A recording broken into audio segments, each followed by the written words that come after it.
nous, dès le début, c'était clair qu'on voulait faire une entreprise pour avoir un impact social positif. Comme nous, on savait que l'anguille, c'est une espèce qui est menacée à peu près partout dans le monde. On a la misère à comprendre au niveau biologique. On est surpêché. Au Québec, par exemple, on l'a scrappé avec les barrages hydroélectriques. Le monde n'avait pas vu ça venir, mais ça bloque les cycles de reproduction. Dans la même logique, c'était pareil pour le thon. La pêche n'est pas nécessairement full responsable. On a tendance à surpêcher d'autres espèces pour compenser. Tu sais, comme le thon à albacore, tout le monde s'est garoché là-dessus.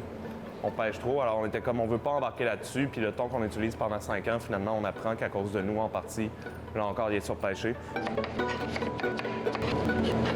Mais c'est des produits qui sont populaires. Tu sais, un client, souvent, quand il rentre dans un restaurant de sushi, il va s'attendre à avoir du thon sur le menu. On a eu souvent du monde qui sont repartis, mais pour nous, c'était une décision que ça n'a pas de valeur monétaire. C'est pas parce que ça nous permet de faire que 50 000 $ de plus dans l'année qu'on va vouloir plus le faire. Il y a une pêche de plus en plus responsable pour certaines espèces. Dans le cas du thon, c'est pas clair parce que tout se passe en Asie. Il y a beaucoup de choses qui se passent vraiment loin de nos yeux canadiens et québécois, là. Alors, c'est pour ça que c'est plus difficile de faire confiance aux fournisseurs. Puis il y a une autre décision que tu as prise, c'est en lien avec les bols. Nous, l'emballage, ça a toujours été un problème, plus moral, on pourrait dire. Ça fait longtemps qu'on essayait de réfléchir comment on peut améliorer l'impact du fast-food pour ce qui est générer des déchets. Là, on est en train de faire un projet pilote. C'est plutôt qu'on a des plans en consigne. En gros, tu arrives ici, où tu peux commander par Internet aussi, puis tu peux même le commander pour livraison. Tu payes 15 $ pour le plat, puis on va te le préparer dedans. La fois d'après, si tu as ton plat, on va juste te l'échanger. Si tu ne l'as pas, tu l'as oublié chez toi, il n'y a pas de problème, on va te faire repayer 15 $.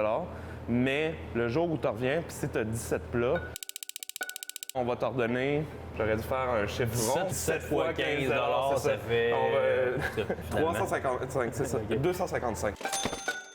Donc, c'est vraiment pour te donner que ça soit pratique pour toi. On s'attend à ce que de plus en plus les restaurateurs se responsabilisent et responsabilisent leur propre clientèle aussi. Hein. On le voit, Montréal, depuis le 28 mars, est allé de l'avant avec une politique sans plastique. Le Québec va suivre. Plusieurs municipalités font la même chose. As-tu l'impression que ça pourrait faire des petits, ce que tu fais? Je crois que c'est beaucoup une question de, surtout, tu as essayé de trouver des solutions tous ensemble.